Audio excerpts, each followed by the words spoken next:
Hey everybody, welcome to TIW Podcast. I'm Eric, and today I watched Survivor Island of the Idols Episode 6, Suck It Up Buttercup.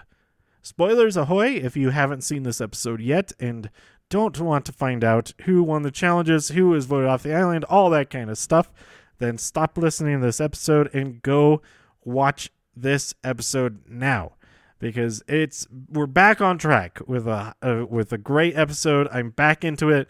Last week was it was a little bit iffy for me because there's no Island of the Idols. That's the main reason I didn't like it as much. And we've got the Island of the Idols back. Before we get to the reward challenge that opened up the show, we had Elizabeth getting freaked out by a tarantula, and I really enjoyed that moment. And then later on, there's this whole sequence that came out of Jack making a very distasteful joke, calling Jamal's buff a do-rag, asking him to use it to do something with a pot that was on the fire, and Jamal, he spoke up about it, and it became a real learning moment for Jack, and hopefully for a lot of the audience as well. It's not nice when that stuff happens, but it's nice when that stuff happens and then that stuff can be learned from it and it can be shared with a wider audience, as it can be with a TV show like this. So yeah, I really took away like the mindfulness of like something that you think might just be a stupid, funny little joke. It has the potential to be a lot more harmful than that, and it's absolutely unnecessary. If it didn't end up being offensive, like how would that it wouldn't have made their interaction better.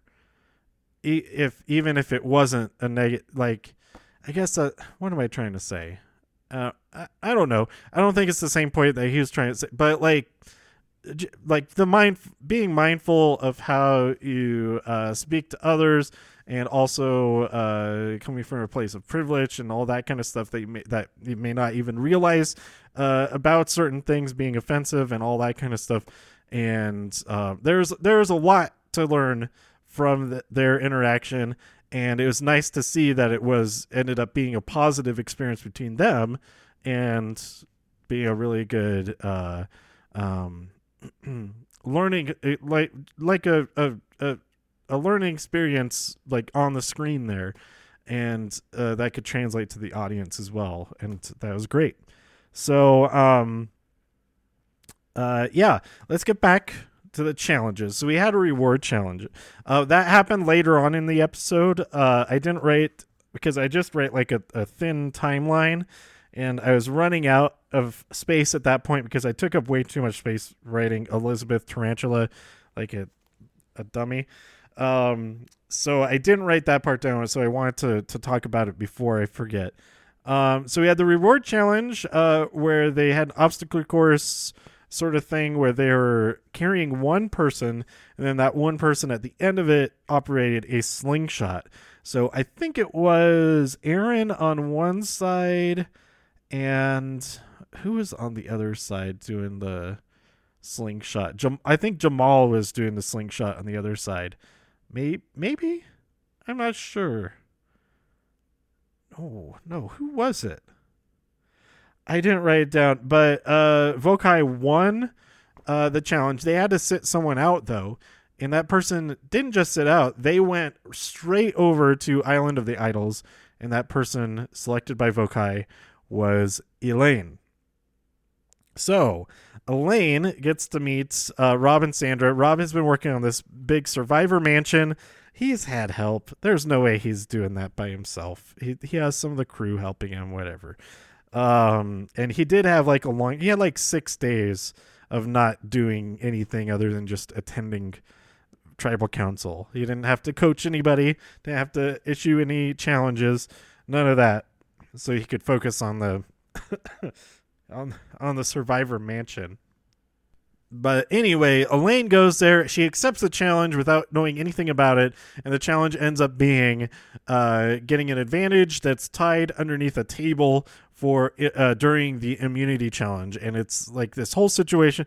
They have this cage that they're all carrying, and then they have to untie these balls from these tables, and then underneath the first table is that clue, and she has to get it without anybody noticing. Before this challenge, she confides in Elizabeth, because Elizabeth has been to Island of the Idols, and she assumes that it's the same. They both encounter the same situation, so they can actually tell each other about it and talk to each other about it.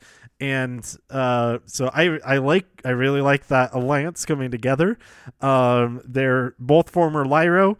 They see their chance with getting this advantage to flip things in their favor. Not flip things, but shift things in their favor, because this new Vokai tribe is 4 Lyro and 4 Vokai. And if they all stick together with their original tribe, then they'll go to rocks. All that, nobody wants that. But if somebody flips, or if they're able to flip the power in their direction, things could work out. Because the advantage that she gets from this, if she succeeds, which she does succeed, even though she almost blew it by dropping it out of her pants and then picking it up again. That was really funny. But the advantage is a block a vote. So she can block anybody's votes. She just has to announce it before the voting takes place. So the biggest way to play this is if they actually go to tribal council. And it was looking a lot like they were going to win. They got to the end of the obstacle course first.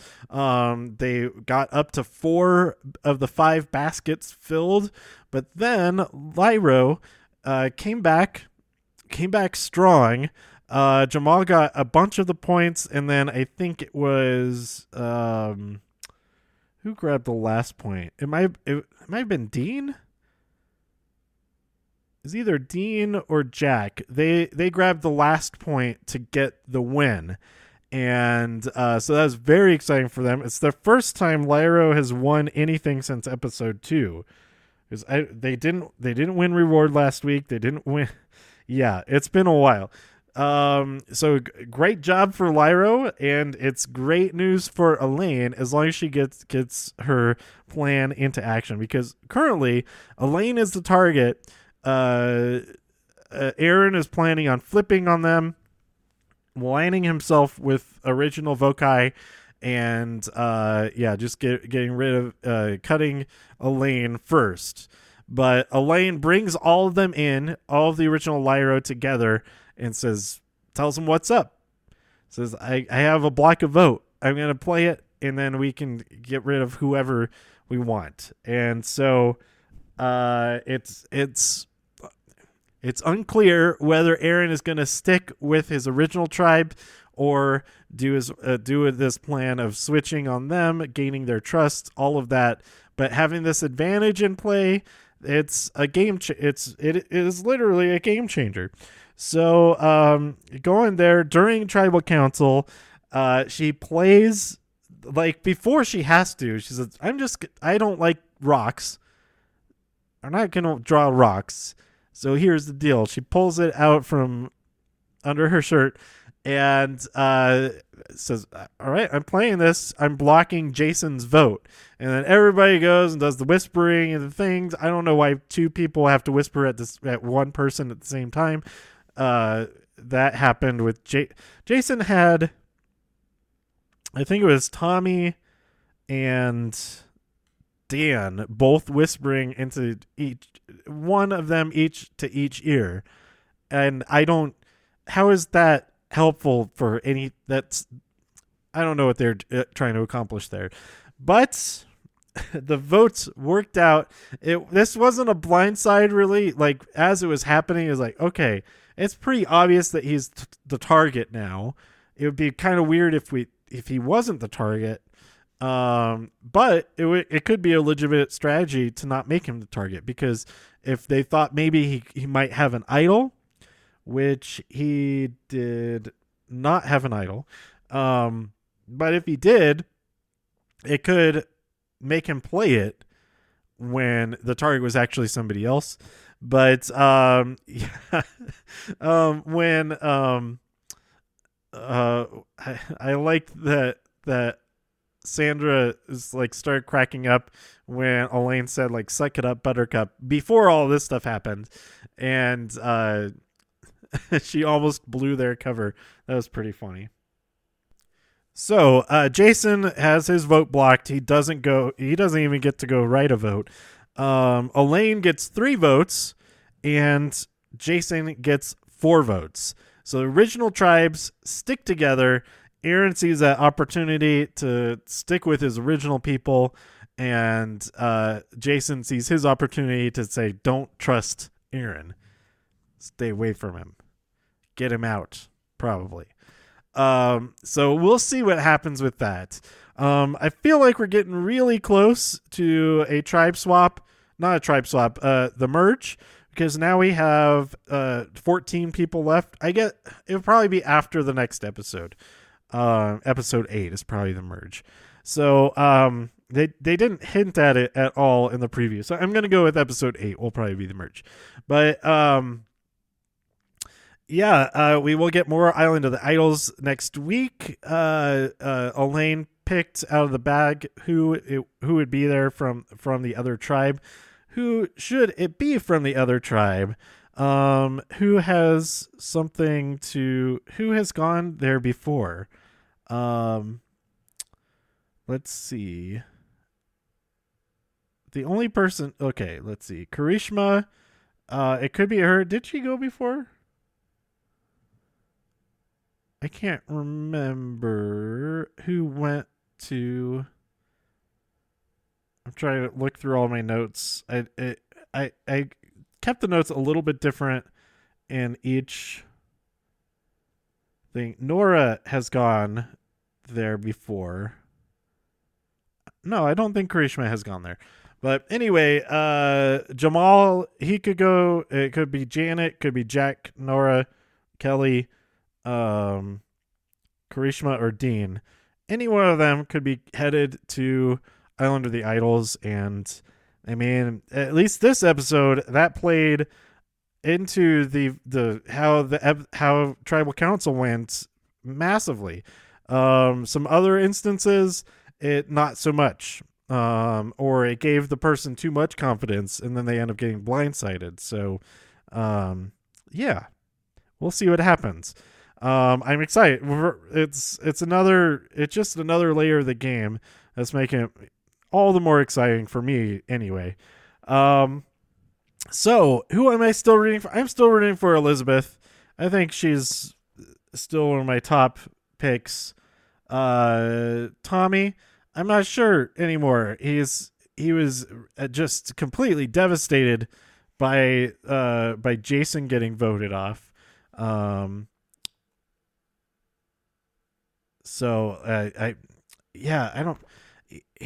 He didn't really have a lot of focus on him in this episode yet. So I'm not really sure if he's one of my if he is still one of my top picks or not.